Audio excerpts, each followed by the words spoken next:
Robert, take it away. Hi, John. Thanks for inviting me. I'm Robert Kowitz with Smart Touch Interactive. I started the company in 2010 with the sole mission of helping builders and developers generate demand for their homes and master plan communities. And today, we have the fortune of serving over 100 builders and developers throughout the country. And we tout ourselves as being the only full-service marketing and advertising agency that happens to also offer its own CRM and marketing automation solution with expertise on implementation. So that gives us a lot of view and a lot of different tactics. Today, I'm here to talk about one of our what you would call a most special tactics as it regards to geofencing and geotargeting. So as it regards to like strategy and where we have geotargeting historically for us, and I don't know why it may be advancing, but historically for us, geotargeting has happened as a disruption. And today, like right after the pandemic, we had this concept of IDFA. Maybe this is helping me speed it up.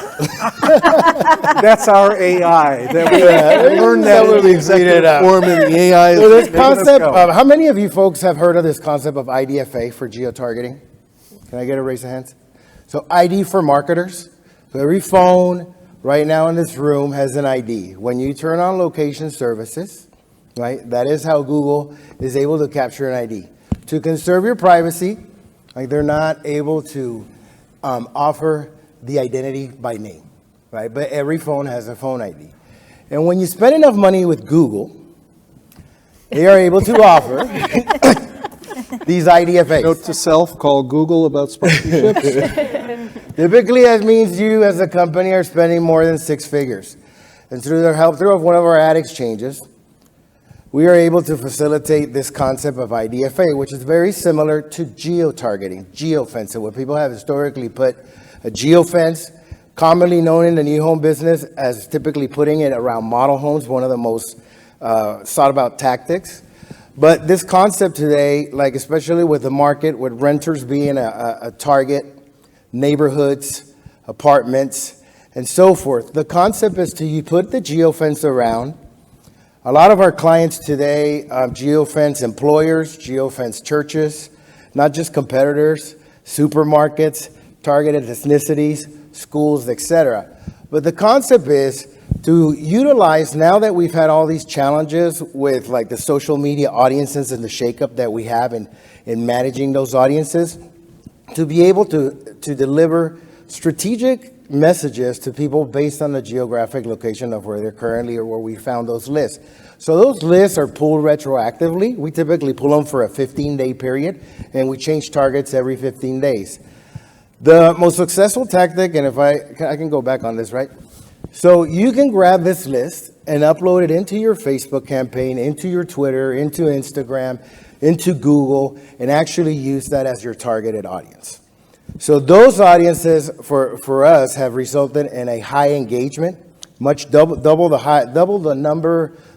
results of the number of our what is usually our most powerful list, which is our retargeting list. Or somebody who's viewed videos, gone to our website multiple times.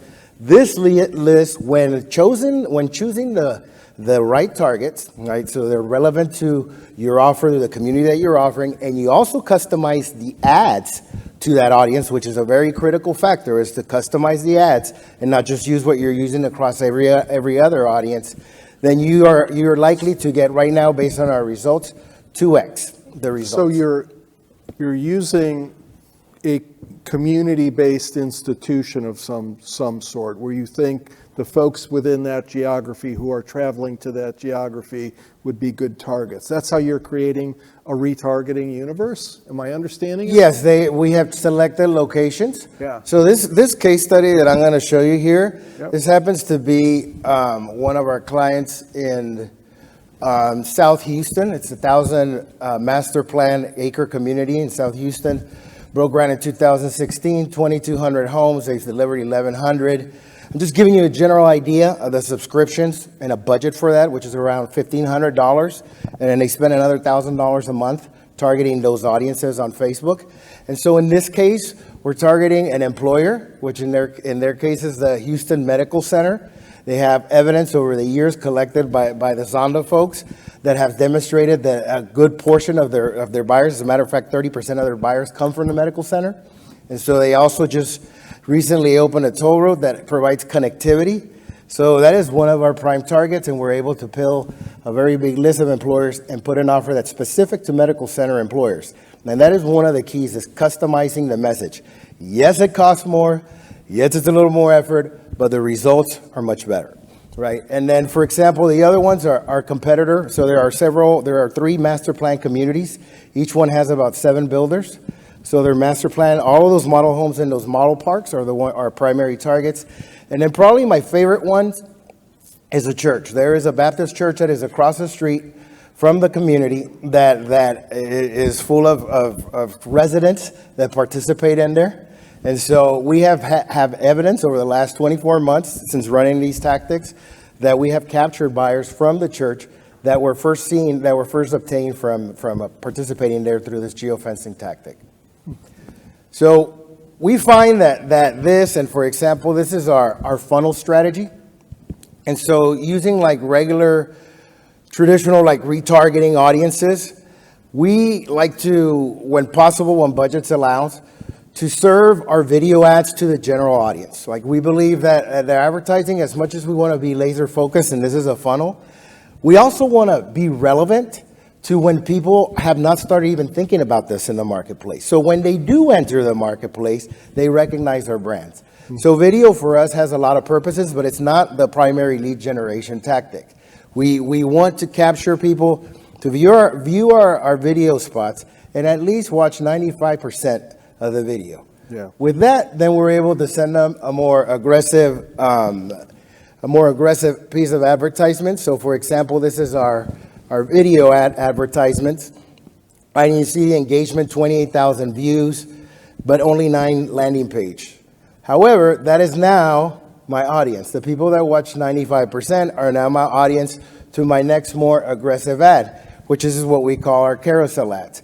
And for a master plan community, which typically has 7 or 8 builders in many cases, a lot of the ones that we do have that many, we've got to feature not just the lifestyle, but as well as all of the different builders and their shots. And so this kind of gives us these cards for the carousel ads actually gives us the ability to provide kind of equal opportunity. So that's our second tactic, which typically will drive people to the website.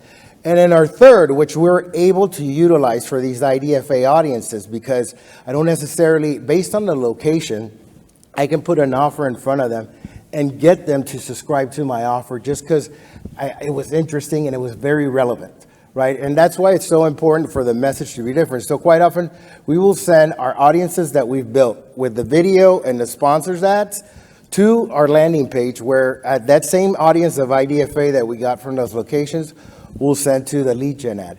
And so we're very successful. So when comparing the results, this is the Pomona case study from our fall quarterly marketing results review. And so you can see there, I don't think I have a pointer there, but you can see that our cost per lead for the IDFA list is actually half of our cost per lead for the remarketing, which is still a very, very good cost per lead. But this just gives you an idea of how powerful these lists can be. And it is a solution that we are finding more and more common for our clients that are having challenges managing their audiences with Facebook. Yeah, very cool.